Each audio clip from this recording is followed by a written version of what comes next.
Tout au sud de la Corse, Bonifacio est considéré comme le gouvernail de la Corse. C'est même écrit et prouvé. La Corse peut être considérée comme un immense navire dont la proue serait le Cap Corse tout au nord, en forme de doigt orienté vers le continent, et dont elle fut issue en dérivant et en tournant depuis 30 millions d'années. Ici, Bonifacio nous accueille avec sa ville. Mais grimpons au plus haut, sur cette esplanade où l'hôtel Santa Teresa saurait nous accueillir en attendant le moment non choisi par notre destin. Un habitué des lieux sait à merveille profiter des visiteurs. Rien de tel que quelques chips partagés pour lui éviter une improbable dénutrition. Par contre, nous sommes prévenus par ce transformateur bien éloquent. Il y a danger de mort au cimetière. Ça, c'est novateur. En tout cas, c'est noté. Certes, il n'est pas très joli, mais juste derrière, c'est le flash de la découverte et l'envie de pousser la porte généreusement ouverte. Le sujet ne prête apparemment pas à la jovialité, mais dans ce cimetière dit marin, il se dégage un esprit de sérénité et de convivialité. Ce cimetière marin remonte à 1855, et plus précisément, juste après le 15 février 1855, lorsqu'une frégate impériale fut disloquée lors d'une tempête ou d'un ouragan d'une violence inouïe et unique.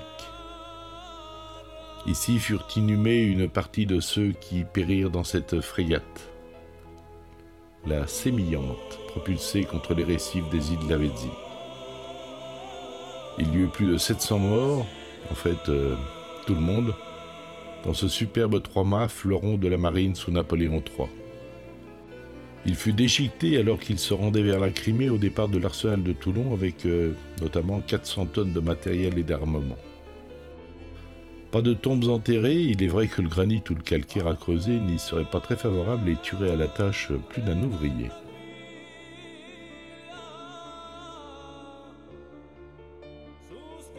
Le vent caresse les toits, les croix et s'infiltre dans les travées. Ainsi, les anciens ont construit ce petit village où séjournent beaucoup d'âmes paisiblement reposantes.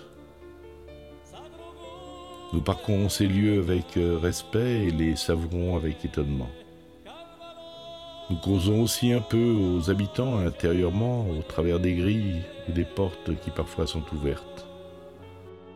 Des vies dures ou riches qui nous enseignent la sagesse. Sagesse de vivre en harmonie avec cette nature si grandiose forgée au long des centaines de millions d'années. Découverte de ces lieux militaires. Eh oui, même les légionnaires ne sont pas immortels et ont donné leur vie pour que d'autres en profitent.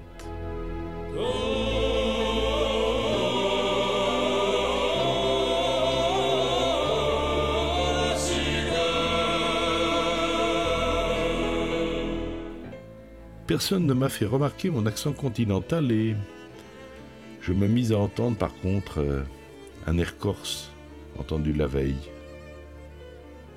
Merci, chers amis inconnus, de m'avoir accueilli parmi vous l'espace de ces quelques instants.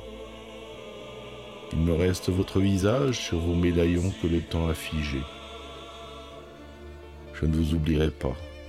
Vous êtes gravés dans le granit de ma mémoire. Pax à Bonifacio. J'ai retenu le message.